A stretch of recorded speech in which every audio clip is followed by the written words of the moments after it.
द्वितीया के चंद्रमा को देखकर कच्चे दूध का छींटा दे देने से, द्वितीया के चंद्रमा को देखकर सफेद पुष्प समर्पित कर देने से, द्वितीया के चंद्रमा को देखकर सफेद चंदन का छींटा दे देने से, उस चंदन को अपने ही हृदय पर लगा लेने से रोग, बीमारी, तकलीफ समाप्त हो जाती है। उसी तरह जो देव अधिदेव महादेव को हम एक लोटा जल चढ़ा रहे हैं, उस लोटे के जल का महत्व आप जब चढ़ाएंगे तब आपको समर्पित होगा, तब आपको मालूम पड़ेगा कि उस जल की महत्वता क्या है, उस जल की पूर्णता, उस जल का आनंद क्या है।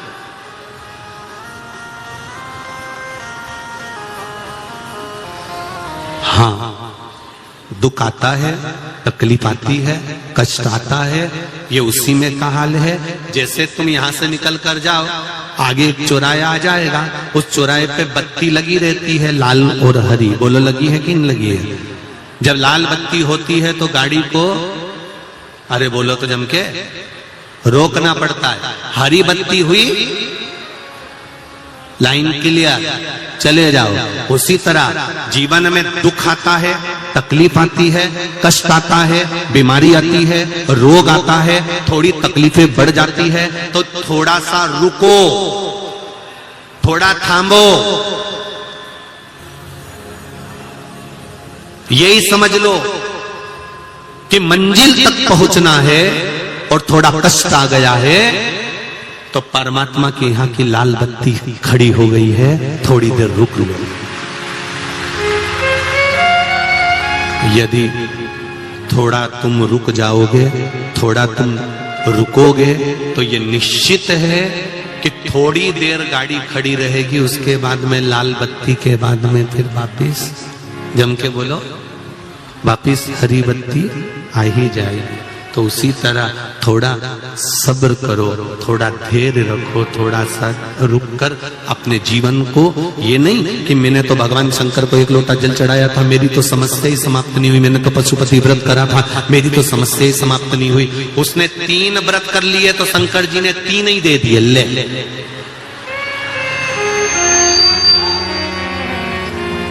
वो कोई साधारण है क्या? मेरा देव अधिदेव महादेव, मेरा शंकर।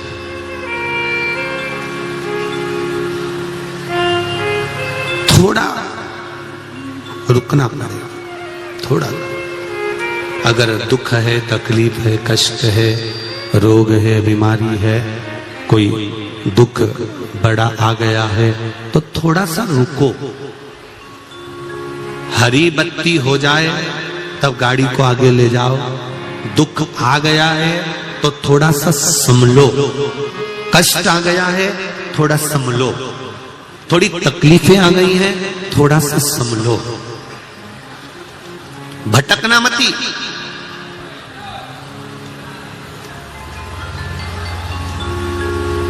भटक कर फिर इधर उधर जाना मत। हमें मार्ग प्रशस्त कर लेना।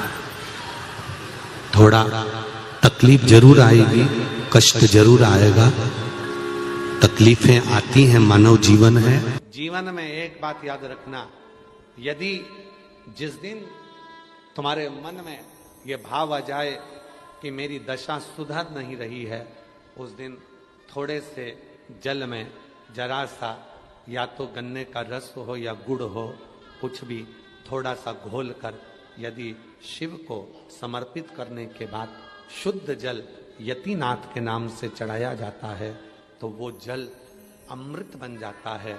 और कहते हैं उस घर का दुख यतिनाथ जी 20 दिन के अंदर समाप्त कर देते हैं। वो यतिनाथ के नाम में इतना बल होता है, वो साधारण नाम नहीं है यतिनाथ। यतिनाथ दुखों ने घेर लिया, बहुत दुख है, बहुत दुख। लोग कहते हैं महाराज, दुनिया के बाबा जी, लोग कहते हैं सियोर वाले बाबा को इतनी गाली दी जाती है तो भी ये मुस्कुराता रहता है। अब ना मुस्कुराऊं तो क्या रोऊं?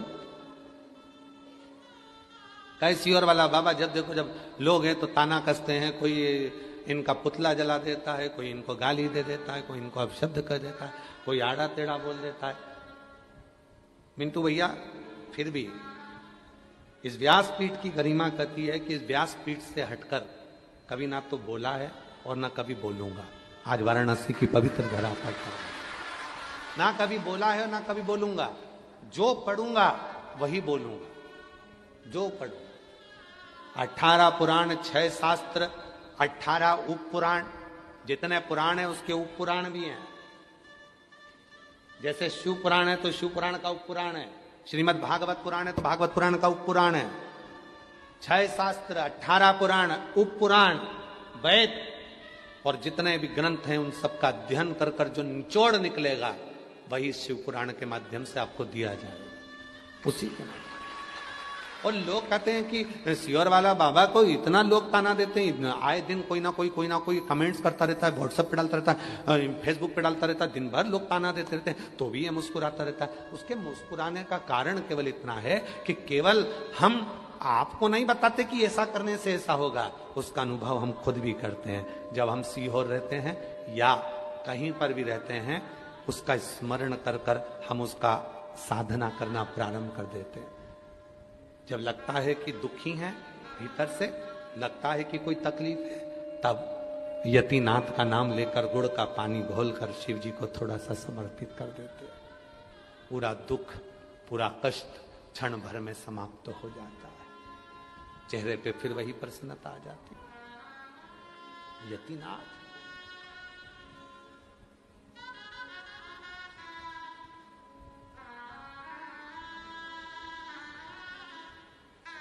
बस उससे मिलन की आस।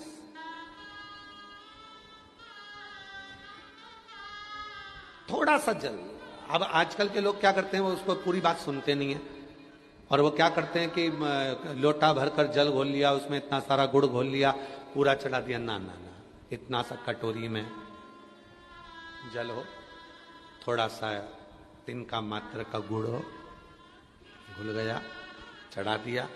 साफ जल शिव जी को चढ़ाएं, तब यतिनाथ नाम का उच्चारण करें।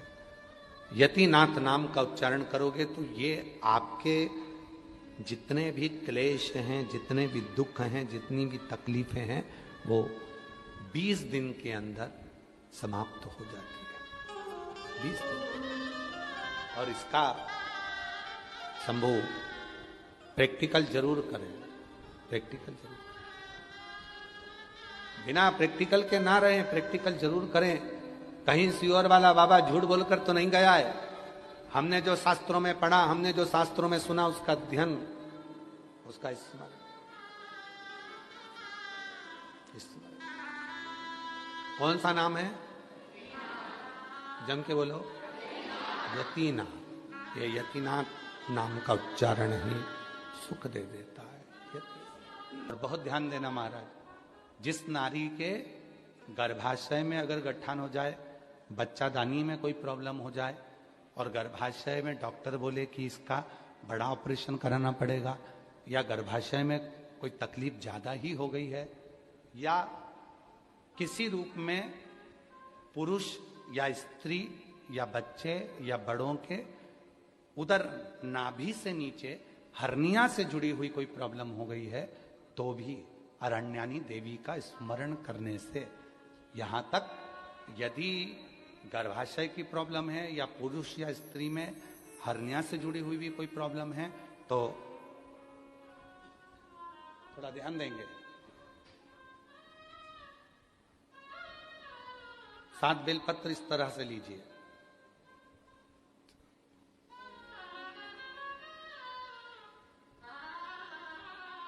ये 7 बेलपत्र लीजिए। एक हाथ में जल, परंतु उस जल का जो लोटा होता है, उस जल के लोटे में मुख होता है, ठीक है। तो उस जल को हमें मुख वाले लोटे में ना लेकर उसको या तो पंच पात्र वाले पात्र में ले ले, या फिर खुले हुए बर्तन में जिसका मुख खुला हो। कटोरी है, कटोरी का मुख नहीं बंधा होता, प्लेट का मुख नहीं बंधा होता, लोटे का मुख बंधा होता है।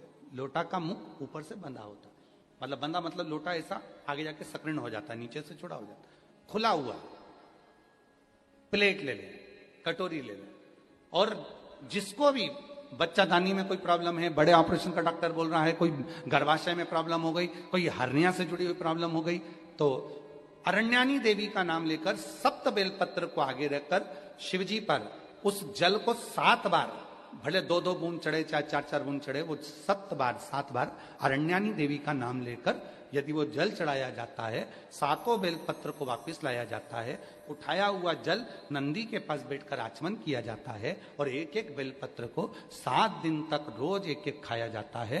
उसके 12 दिन के बाद आप जांच करा लो, आपकी हर्निया में और आपके बच्चादानी में कोई प्रॉब्लम नजर नहीं, कहीं ना कहीं बाबा कृपा करे।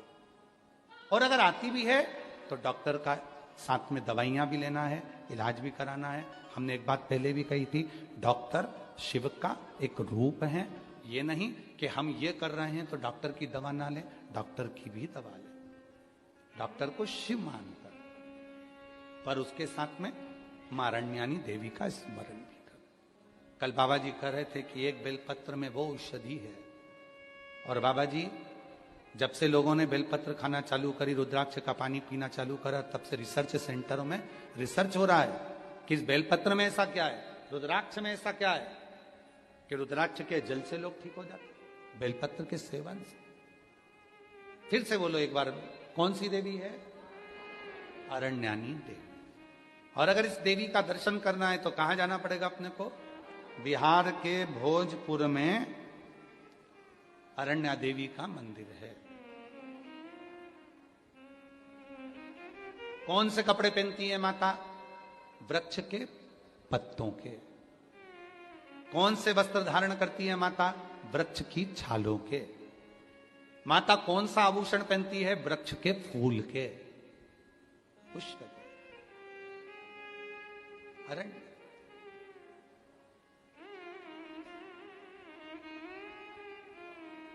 महाराज, हमारे सनातन धर्म में लोग, दुनिया के लोग भले हंसें, ताना कसें, पर हमारा सनातन धर्म इतना मजबूत है, उसकी पूजन पद्धति, उसके श्रृंगार एक ऊर्जा देते हैं। एक निवेदन और,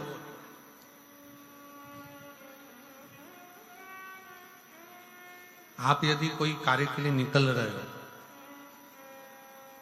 कोई कार्य करने के लिए जा रहे हो और आपका मन उस कार्य में डामाडोल हो रहा है, ये होगा कि नहीं होगा, सफलता मिलेगी कि नहीं मिलेगी, मैं कोर्ट में जा रहा हूं या पैसे पर जा रहा हूं, या कोई जमीन का लफड़ा है या कोई प्रॉब्लम है, इसमें सफलता मिलेगी कि नहीं मिलेगी।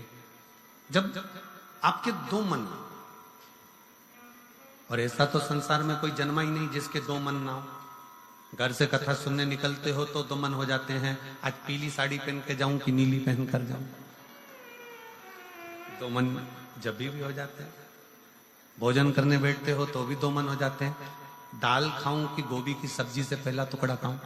रोटी का पहला टुकड़ा जब तोड़ने का नंबर आता है तो सोच में आता है कि इससे खाऊं कि इससे खाऊं कि इससे खाऊं। 2 मन तो वहां पर भी है। किसी के यहाँ शादी में गए, किसी के यहाँ शादी में पहुंचे और शादी में पहुंचकर वहां बहुत सारे स्टॉल लगे हैं, खाने की बहुत सारी व्यवस्था करी गई है। फिर 2 मन हो जाते हैं कि मैं पहले चाउमीन खाऊं कि पानी पतासा खाऊं, गोलगप्पा खाऊं कि छम्मक लड्डू खाऊं कि मैं जलेबी खाऊं कि क्या प्रसाद। मन 2 हर जगह।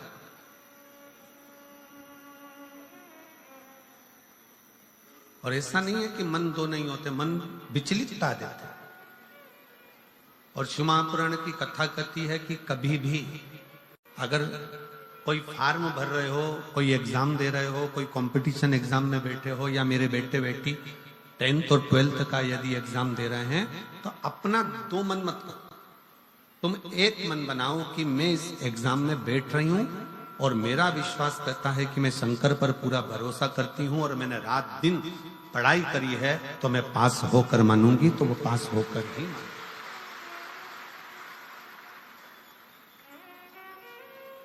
जहां मन विचलित हो जाता है, जहां मन 2 हो जाते हैं, फिर वहां थोड़ा सा भ्रम उत्पन्न हो जाता है।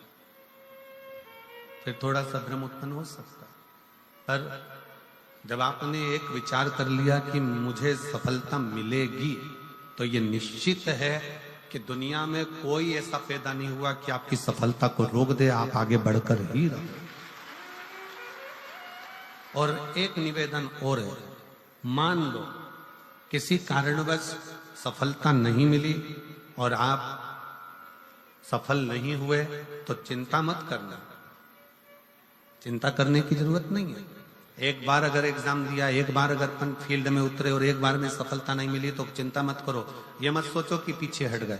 शिव महापुराण की कथा में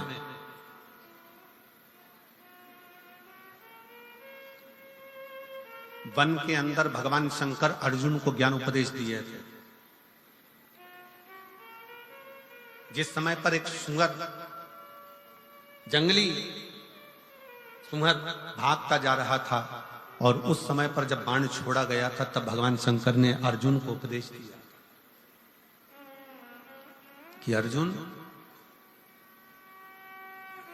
एक बार युद्ध के मैदान में अगर थोड़ा सा पीछे सरके हो तो टेंशन मत लेना, चिंता ना करा। एक कंपटीशन एग्जाम में आप बैठे हो, एक एग्जाम आप दे रहे हो और उस एग्जाम में सफलता नहीं मिल रही है।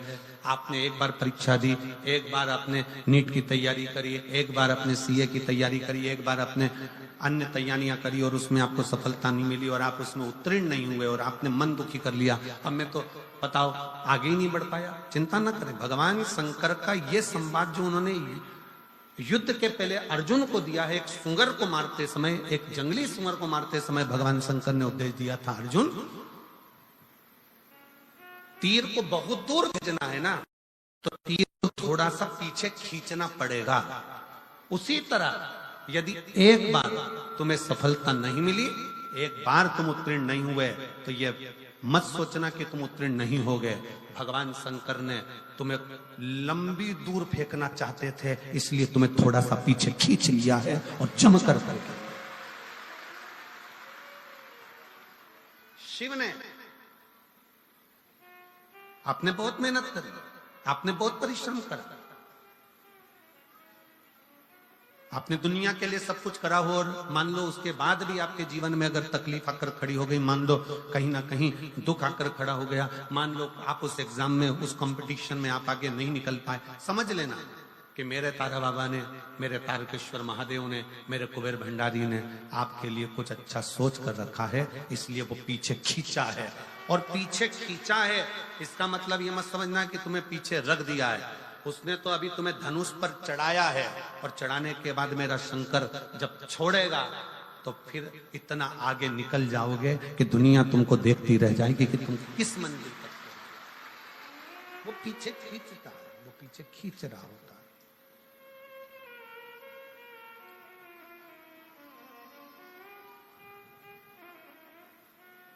खूब मेहनत करो, खूब परिश्रम करो, खूब अच्छी लगन से कार्य करो, और जितनी मेहनत से कर सकते हो उतनी मेहनत से करो। जब जिस समय पर तुम्हारा दो मन हो रहा हो, तुम्हें लग रहा हो कि मैं निकलूंगा कि नहीं निकलूंगा, तुम्हें लग रहा है कि ये एग्जाम में क्लियर कर पाऊंगा कि नहीं कर पाऊंगा, मैं पहुंचूंगा कि नहीं पहुंचूंगा, तो यही 3 स्थान